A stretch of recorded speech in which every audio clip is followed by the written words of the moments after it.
Irmãos, irmãs, que Jesus, Divino Mestre, possa abençoar-nos com a sua paz.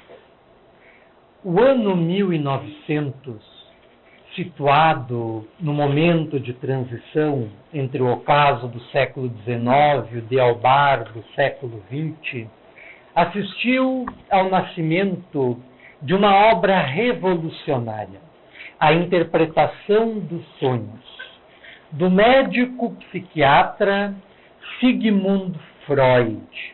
Ali estavam assentadas as bases da doutrina psicanalítica, revelando os mecanismos do inconsciente e identificando nos sonhos, segundo a concepção daquele autor, a emergência de sentimentos, de emoções, de traumas reprimidos na intimidade do ser, apontando então para as causas possíveis da neurose humana.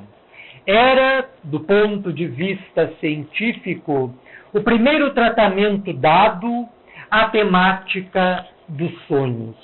Um dos seus discípulos, que mais tarde decidiu do seu pensamento, chamado Carl Gustav Jung, fundador da psicologia analítica, também debruçou-se sobre o estudo dos sonhos, criando a teoria dos arquétipos e do inconsciente coletivo, desdobrando ainda mais o conhecimento e os dados sobre o mundo onírico, o mundo dos sonhos.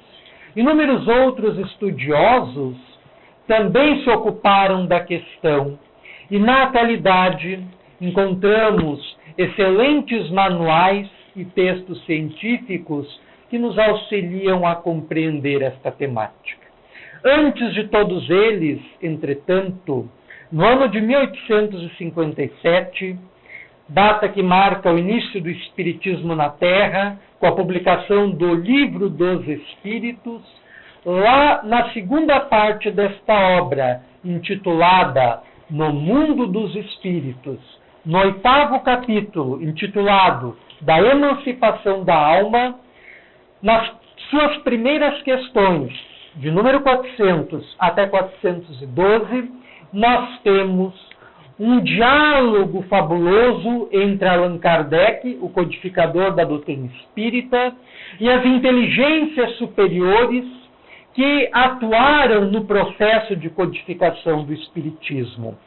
E a natureza deste diálogo revelava o que até então era desconhecido para a generalidade dos seres humanos, que se dava, que acontecia no momento em que o ser buscava o repouso através do sono e se defrontava com uma dimensão diferente, com um horizonte novo, o mundo dos sonhos. Destas 13 questões, nós gostaríamos de destacar duas.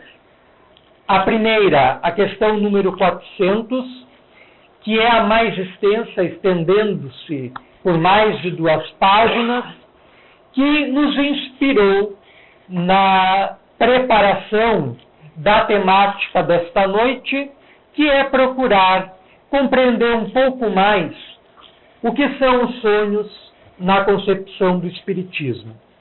Então, esta questão, a de número 402, que convidamos todos, ao chegar em casa ou oportunamente, a folhear o Livro dos Espíritos, consultá-la e lê-la para conseguirem apreender, penetrar no significado dos sonhos e dos seus enigmas. Um dos primeiros itens que podem ser destacados da resposta dada pelos Espíritos é que, no momento em que nós dormimos, o nosso espírito se desprende do corpo físico, se afasta do corpo físico, se desacopla do corpo físico. Mas mantém-se em ligação estreita com ele através de laços fluídicos, que são conhecidos desde todos os tempos. Inclusive, a Bíblia denomina esse laço fluídico que prende o espírito ao corpo físico de cordão de prata, como se lê num dos livros do Antigo Testamento chamado Eclesiastes.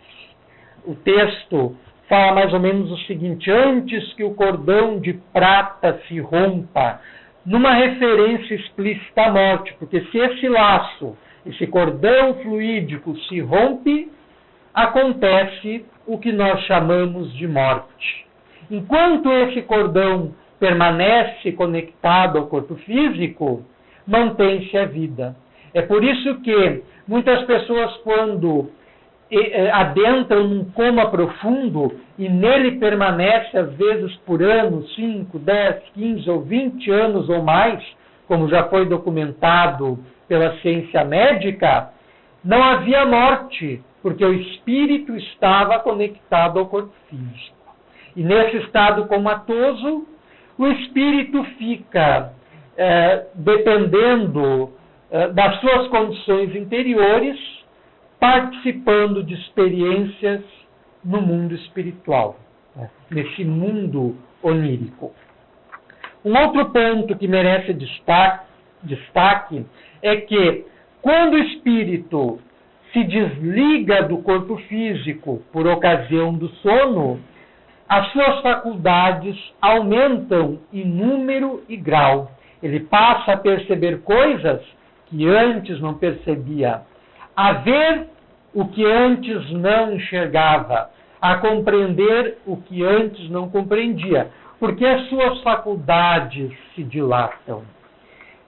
Há uma obra muito interessante intitulada Na Imensidão dos Sentidos. É uma obra psicográfica de autoria do espírito Hamed, que faz uma análise da temática mediúnica, das questões mediúnicas, mas que explica muito bem esta questão da sensibilidade ampliada por efeito da emancipação da alma ou espírito do corpo físico. Então, as faculdades do ser se desdobram, se dilatam, se estendem, e o ser passa a compreender coisas, como dissemos, que antes não compreendiam.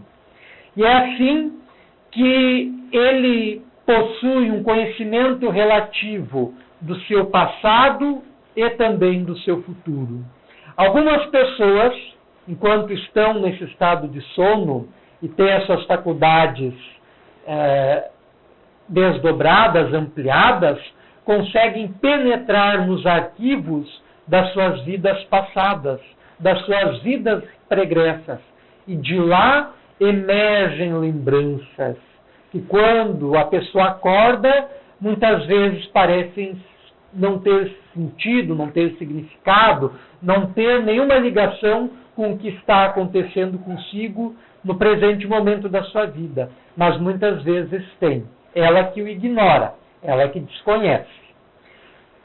Em outras ocasiões, acontece em função desse desligamento e dessa ampliação das faculdades do ser, o espírito penetrar em algumas questões do futuro.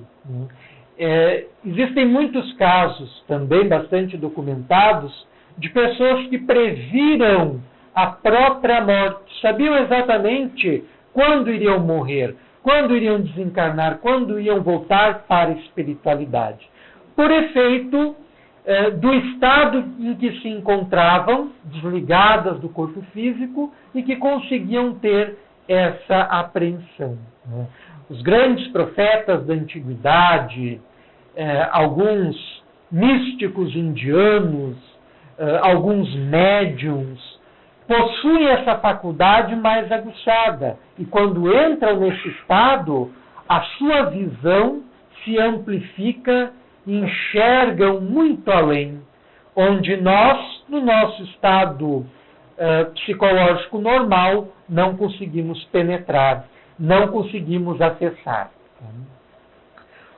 Uma outra questão é que, por efeito desse desligamento, nos colocamos em comunicação com outros espíritos, tanto encarnados quanto desencarnados. É por isso que, muitas vezes, em nossos sonhos, nós vemos pessoas que conhecemos, conversamos com elas, às vezes sobre algo que está nos inquietando num determinado momento da nossa vida, tratando dos assuntos mais diversos. E quando acordamos, lembramos nitidamente de ter estado com aquela pessoa X, o que nós conversamos, etc. E ocorre muitas vezes, coincidentemente, entre aspas, de aquela mesma pessoa com a qual sonhamos ter sonhado conosco também. Tá? Então, isso é uma evidência nítida que os nossos espíritos, enquanto nós dormíamos, se procuraram, se encontraram, entraram em contato, em comunicação e se entenderam a respeito de algum tema específico. Então, isso é muito comum, né? Isso acontece rotineiramente, cotidianamente, né? E, às vezes, encontramos com parentes nossos que já desencarnaram, às vezes uma avó, um avô, um pai, uma mãe, até mesmo um filho, e travamos uma íntima relação com ele, e que é tão forte, tão intensa, que quando nós retornamos ao estado de vigília, ao estado de despertamento no corpo físico, nós guardamos a nítida sensação da presença daquele ente querido nosso que nos antecedeu na grande viagem além, que foi antes para a espiritualidade. Isso é muito frequente e mostra que a morte é uma falácia, é o maior engano de todos, porque a morte não existe. É apenas uma mudança de estado vibratório. E estes sonhos que nós temos com os nossos familiares desencarnados é prova disso. Porque não é efeito, não é produto da nossa imaginação. É, na maioria das vezes, praticamente 90% dos casos, um encontro, um contato que nós tivemos com este nosso ente querido que partiu. Ainda mais quando nós acordamos com aquela certeza de termos mantido contato, comunicação com o nosso ser. Nós que privamos de inúmeros momentos com ele, às vezes uma vida inteira o conhecemos muito bem. Não seríamos enganados pela própria imaginação. Os espíritos nesta questão lamentam-se do pouco conhecimento que nós temos referente às questões espirituais, né? Hoje, no século XXI, em que o homem avançou em todos os sentidos, né? No campo tecnológico, no campo científico, no campo médico, no campo da astronáutica, em que mandamos sondas que já ultrapassaram os limites, as barreiras do nosso sistema planetário, indo além, nós ainda conhecemos muito pouco acerca de nós mesmos. E os espíritos que se comunicam conosco, sobretudo estes que eram muito superiores, estavam muito além do estado em que a maioria dos seres humanos se encontravam, lamentam o estado evolutivo em que nos encontramos, caracterizado por uma profunda carência de conhecimentos referentes à espiritualidade. Então, um trecho da resposta nós destacamos para ler, no que eles se expressam da seguinte forma: pobres homens, que não conheceis os mais vulgares fenômenos da vida, julgai-vos muito sábios, e as coisas mais comezinhas os confundem. Nada sabeis responder a estas perguntas que todas as crianças formulam. Que fazemos quando dormimos? Que são os sonhos? Então os espíritos lamentam o nosso desconhecimento quanto à nossa realidade espiritual. Porque o que nos acontece no mundo dos sonhos é consequência direta da nossa condição de seres imortais. Nós não somos este corpo, nós estamos encerrados dentro dele. Como o prisioneiro se encontra encarcerado na prisão, o nosso espírito encontra-se momentaneamente no espaço exíguo entre a concepção e a morte, acrisolado ao corpo físico. Mas é por um espaço de tempo muito curto, confrontado com a eternidade e a imortalidade da qual participamos. Então é importante nos darmos conta de que quando dormimos, nós mergulhamos no mundo espiritual. E os sonhos que nós temos são pálidos reflexos que registramos dessa nossa estada na espiritualidade, nas suas mais diversas regiões. É interessante a comparação que eles fazem entre o sono e a morte. Dormir é como se nós morrêssemos todo dia. Um santo do catolicismo já havia feito esse paralelo. Quando nós dormimos, é como se nós perdêssemos a consciência do que está acontecendo em nosso entorno para acordarmos 8 horas depois, um pouco menos, um pouco mais, no mesmo estado em que deixamos a nossa consciência no dia anterior. Os cientistas não sabem como explicar esse processo de que quando nós dormimos, nós ficamos fora do ar, entre aspas, durante esse período de tempo, mas quando voltamos, guardamos a nossa individualidade, a nossa identidade, a nossa personalidade, as lembranças do que se passou no dia anterior, o filme que assistimos antes de dormir, o último parágrafo que lemos antes de pegar no sono, etc. Isso é um enigma para muitos estudiosos, para muitos cientistas que não sabem como explicar isso. E a doutrina espírita elucida essa questão situando no espírito a fonte de toda a memória, a identidade, a individualidade, etc. Então, quando nós dormimos, nós não perdemos a nossa lembrança, a nossa memória, a nossa individualidade, bem pelo contrário, ela se dilata, tanto que nós podemos penetrar nas lembranças das nossas vidas anteriores, que eclodem, muitas ocasiões, no momento do sono, por necessidades específicas que a nossa alma, que o nosso ser possui. Então, quando nós dormimos, é como se morrêssemos. Quando nós dormimos, o nosso espírito se desliga do corpo e demanda as regiões espirituais. Só que por um período muito breve, para retornar ao corpo depois de um espaço de tempo mais ou menos longo. Quando a gente morre, os laços fluídicos que nos prendem ao corpo se rompem de vez. E mesmo que quiséssemos, não conseguiríamos mais retornar para o mesmo corpo, a não ser em outro corpo, em processo de geração, por efeito da reencarnação, que é outra coisa.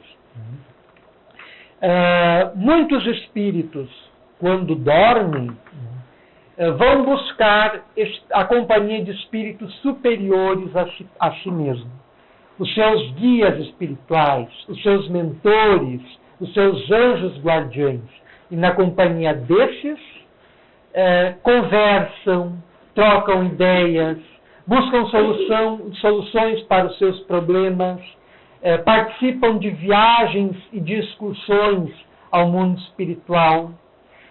O médium mineiro Francisco Cândido Xavier, quando estava psicografando no ano de 1943 a obra Nosso Lar, que deu origem à série André Luiz, em que ele descreve uma colônia espiritual específica que tem esse nome, Nosso Lar, o médium, em inúmeras ocasiões, por efeito do sono, acompanhou o espírito André Luiz e outros mentores que lhe assistiam em excursões periódicas ao Nosso Lar, a esta colônia, visitando seus departamentos, conhecendo espíritos que lá habitavam, inclusive privando da companhia de uma das ministras do Ministério da Regeneração, que essa colônia está dividida, se não estamos equivocados, em 6 ministérios principais. O mais próximo da Terra é o Ministério da Regeneração, e o mais próximo das regiões mais evolvidas da espiritualidade é o Ministério da União Divina.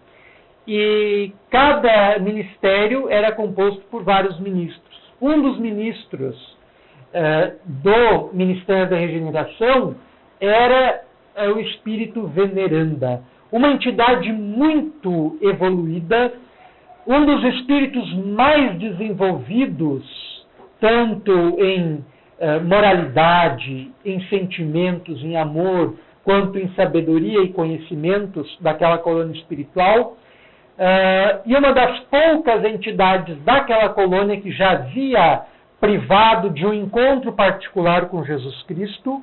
Então, Chico Xavier, quando vai para essa colônia espiritual, quando seu espírito se desliga do corpo físico e vai para essa colônia espiritual, ele encontra essa ministra, e que é um encontro deslumbrante. E eles vão estreitar relações, e oportunamente essa entidade vai psicografar um livro voltado para o público infantil através do Chico Xavier, que, se não nos falha a memória, intitula-se Filhos do Grande Rei, que é um livro muito interessante, muito bonito, voltado para o público infanto-juvenil e dotado de uma sublimidade muito grande. Então, quando nós dormimos, nós vamos, quando queremos, estamos em condições para tanto, encontrar com os nossos mentores e protetores espirituais, que vão nos auxiliar a atender às necessidades específicas que temos. Mesmo que, quando nós retornamos para o corpo físico, não guardamos a lembrança nítida do que ali ocorreu, aquele contato, aquela comunicação, funciona na forma de pulsões, de intuições, de ideias vagas que vão nos auxiliar no momento azado que necessitarmos daquelas informações e aconselhamentos recebidos. E nós não temos ainda dimensionado a importância que o sono tem para nós. Nós vamos dormir atribulados, com a cabeça cheia de problemas, e o nosso espírito, com isso, não consegue nem se afastar do corpo físico, quando ele poderia, se conseguíssemos nos desligar dos problemas, das preocupações, para gozar de uma noite tranquila, de um sono leve, o nosso espírito, então, nessas condições, poderia ir na companhia dos seus mentores espirituais e, desta forma, obter as soluções para aqueles mesmos problemas, que é como acontece. Só que, por ignorância e despreparo espiritual nosso, nós levamos toda uma multidão de problemas para dormir na cama junto conosco. Às vezes não tem nem mais espaço na cama, de tanto problema, preocupação e dívida e doença e relacionamento e não sei mais o que. E com isso o nosso espírito não se desliga, ele fica preso ao corpo, acorda várias vezes, acorda no outro dia como, às vezes dormiu 8 ou 10 horas, mas com a nítida sensação de que não dormiu nada, que a noite foi difícil, é porque o nosso ser não conseguiu, em parte, desligar-se convenientemente, de forma mais livre do corpo físico. Outros espíritos, em função das suas preocupações, vão buscar, no momento de desligamento do corpo físico por ocasião do sono, satisfazer os seus interesses pessoais. Por exemplo, quem é dependente do álcool, das drogas em geral, do cigarro em específico, quem é sexólatra, que não pode viver sem o sexo e que frequenta lupanares, casas de prostituição, etc. Quando se desliga do corpo físico, não quer nem saber da companhia de espíritos de um padrão vibratório mais elevado. Não consegue acessá-los, nem os espíritos protetores o acessam, porque ele construiu um cordão de vibrações enfermiças, de baixo calão, negativas, que impedem esse intercâmbio. Então, o que acontece com este ser? Ele vai buscar os lugares onde ele pode satisfazer essas suas carências, essas suas necessidades. Ele vai para onde ele consegue absorver a essência do álcool, da nicotina, da cocaína, do LSD e por aí vai. Na companhia de espíritos que se lhe assemelham. Porque nós não podemos ignorar a maior lei de todas que existe no universo, que é a lei das afinidades. Nós buscamos aqueles que se afinam conosco, o jeito que nós somos. Então nós sempre estamos procurando, em nossa vida, consciente ou inconscientemente, pessoas com as quais nós simpatizamos, a fim de podermos desenvolver os nossos projetos e a nossa vida na Terra. Então, aqueles que possuem essas dependências, quando dormem, na maioria das vezes, vão à cata dessas sensações, vão à busca dessas sensações. Os espíritos destacam o seguinte: numa palavra, o sono influi muito mais do que supondes na vossa vida. E isso nós precisamos nos dar conta, de que o sono e os sonhos são essenciais para a nossa vida, tanto material quanto espiritual. Principalmente nós que nos encontramos num caminho específico de espiritualidade, buscando desenvolver o nosso eu, procurando a nossa evolução, procurando a solução para as nossas problemáticas variadas, nós temos que passar a valorizar o momento do sono e do sonho, a fim de nos utilizarmos desta ferramenta que temos para lançar luz sobre as sombras que muitas vezes envolvem a nossa vida. Então, os sonhos, eles podem nos auxiliar no nosso desenvolvimento interior e na solução dos problemas mais diversos. Muitos cientistas que passavam dias, meses e até anos à busca de respostas para uma questão específica do seu trabalho, de um momento para outro, no momento de sono, de rápido desprendimento em que seus espíritos ascenderam a regiões superiores, voltam para o corpo físico ao despertar com um insight, com uma ideia que os ajuda a resolver aquela questão. É assim no campo da ciência, da tecnologia, da área da informática. Né? O Bill Gates, muitos dos insights que ele teve na construção do seu império, a Microsoft, foi por ocasião de rápidos momentos de desligamento do corpo físico.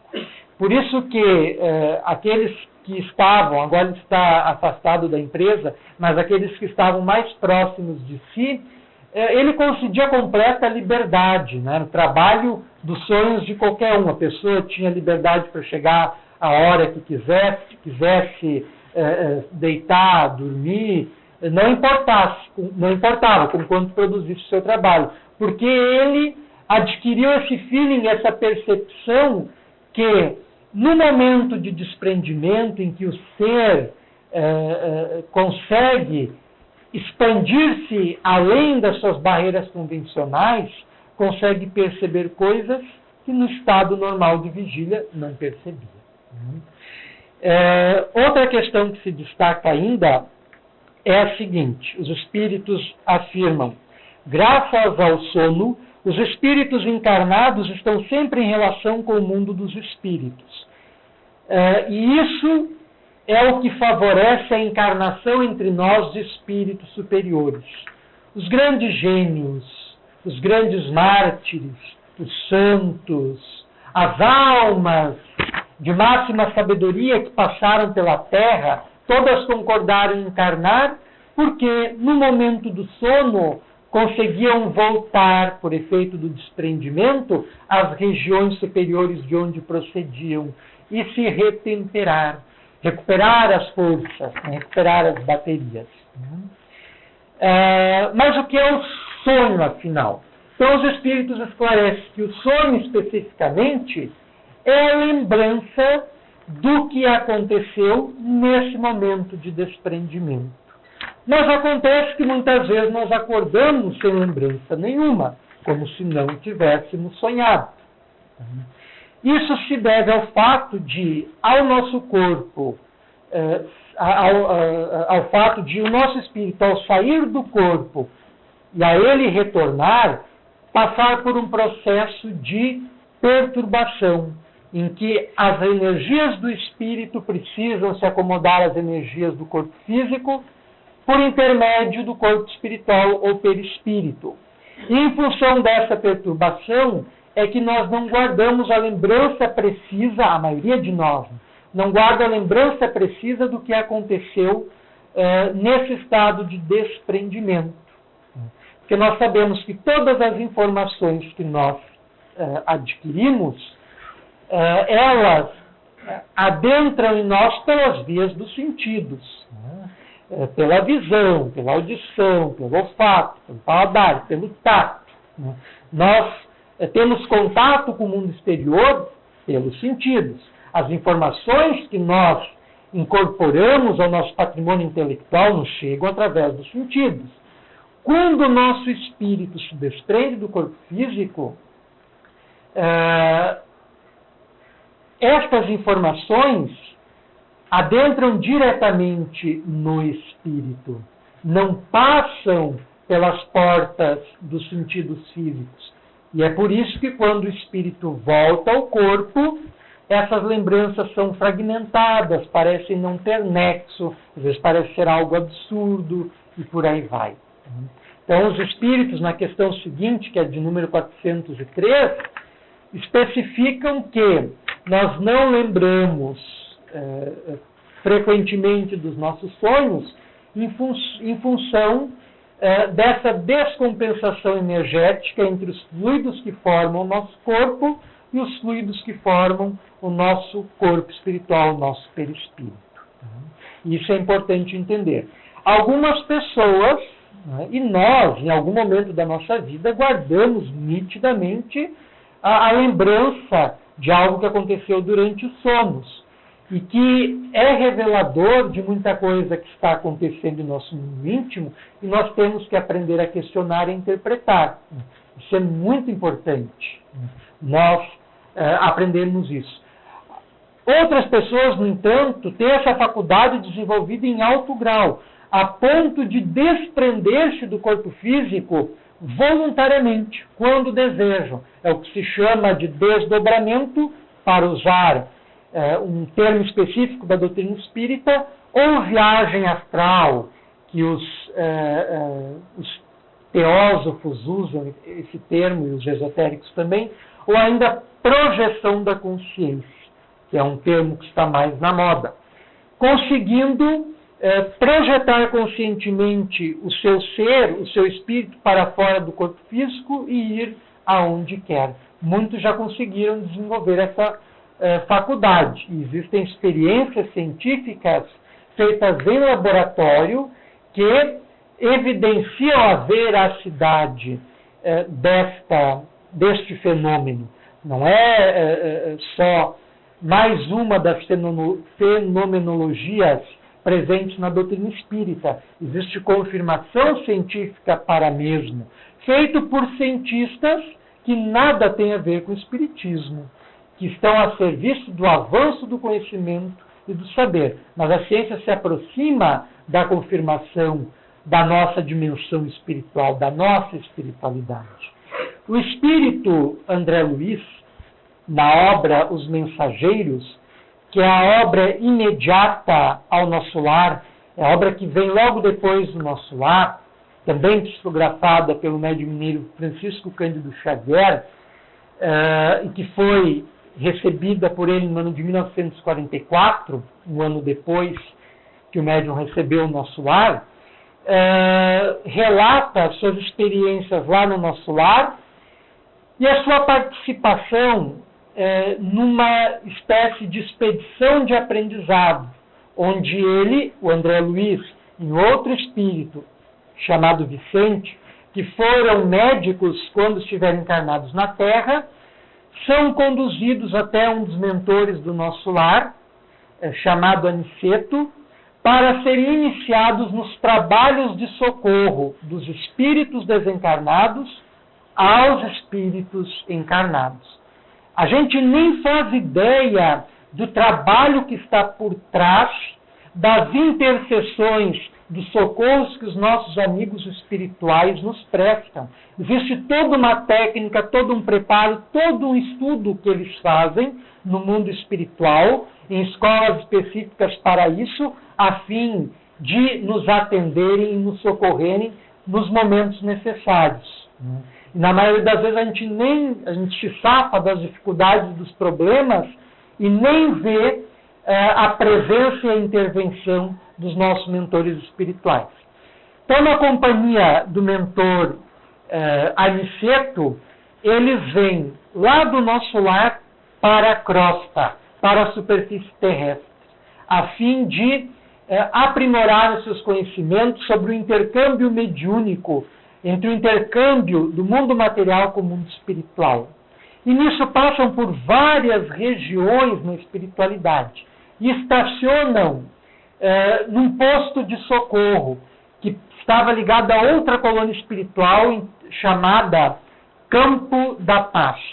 E nesse posto de socorro eles foram recepcionados pelos responsáveis, pelos anfitriões, que era o senhor Alfredo e a sua esposa, que ali estava em visita a Ismalha, e que os recepcionam com toda a cortesia e respeito que lhes eram devido. E quando estão adentrando no posto de socorro e se acomodando no casario que lá se encontrava, eles passam por uma parede na qual haviam várias telas de beleza intraduzível. E uma delas chama a atenção de André Luiz, porque era uma réplica de uma obra de arte que ele tivera a oportunidade de ver no Panteão, em Paris, uma obra chamada Martírio de São Dinis, e que havia sido pintada por um pintor que viveu no século XIX, chamado Florentino Bonnat. E aquela obra parecia ser muito mais sublime do que aquela cópia que ele vira enquanto esteve encarnado na Terra. E elogiou esta obra. E o anfitrião então esclareceu que aquela obra ali, na verdade, era uma cópia de fato, mas não daquela que se encontrava na Terra no museu em Paris. Era uma cópia de uma outra tela que se encontrava numa colônia espiritual situada sob a atmosfera de Paris, na França, em que um artista do mundo espiritual havia feito ela lá, nas quais as linhas e as cores eram deslumbrantes. E no momento de desprendimento, o pintor Florentino Bonnat, quando dormiu, foi levado pelos seus amigos espirituais em visita àquela colônia, e quando ele viu aquela obra, ele sentiu uma paixão intensa por aquela tela que se gravou indelevelmente na sua memória espiritual.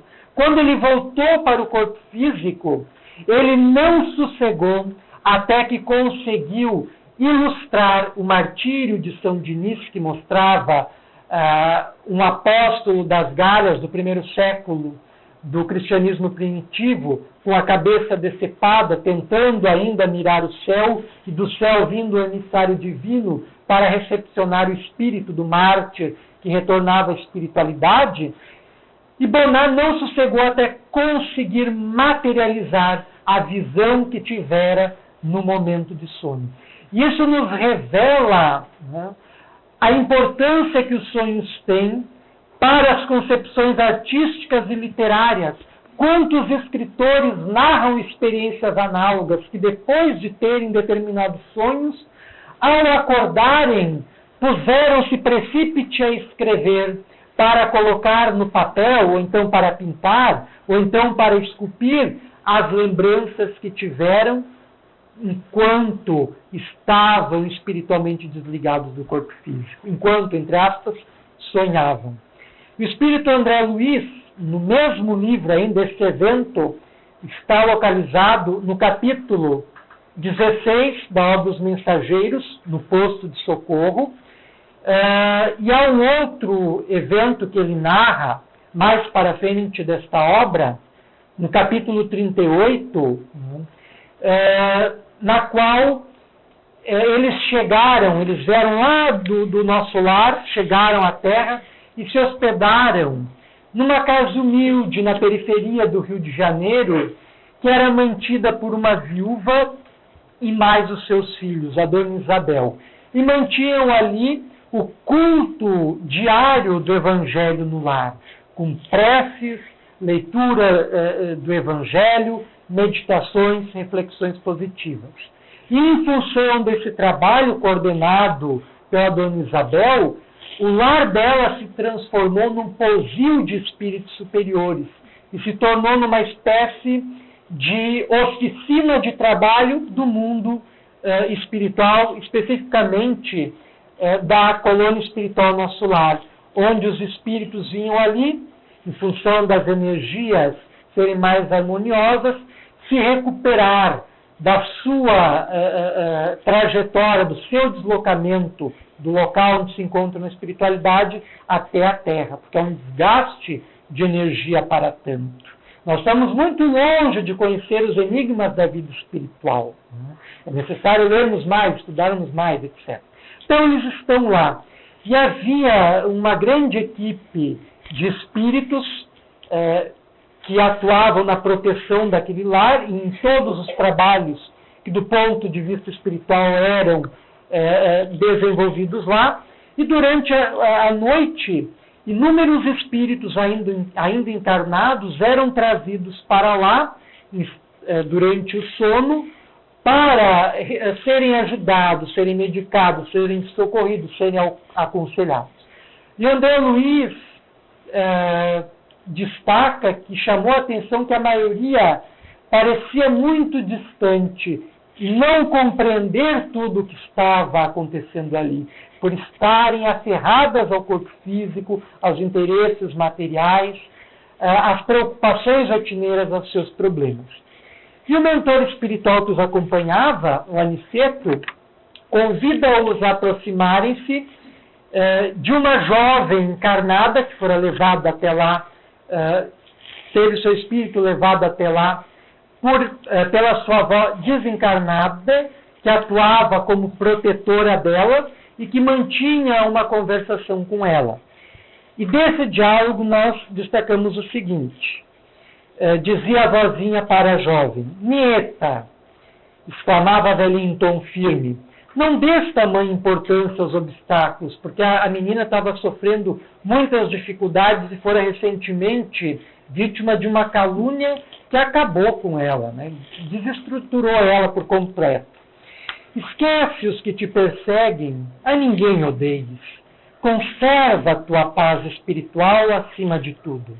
Tua mãe não te pode valer agora", que a mãe dela recém havia desencarnado, "mas crê na continuidade de nossa vida. Nós estamos presentes ao teu lado. A vovó não te esquecerá. A calúnia, nieta, é uma serpente que ameaça o coração. Entretanto, se a encararmos de frente, fortes e tranquilas, veremos a breve tempo que a serpente não tem vida própria. É víbora de brinquedo a se quebrar como vidro, pelo impulso de nossas mãos. E, vencido o espantalho, em lugar da serpente, teremos conosco a flor da virtude. Não temas, querida. Não percas a sagrada oportunidade de testemunhar a compreensão de Jesus."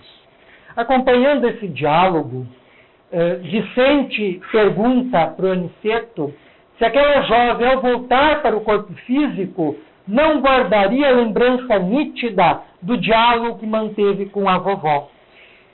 E o Aniceto, então, lhe esclarece o seguinte, que naquele caso há que se considerar as diferentes dimensões da vida.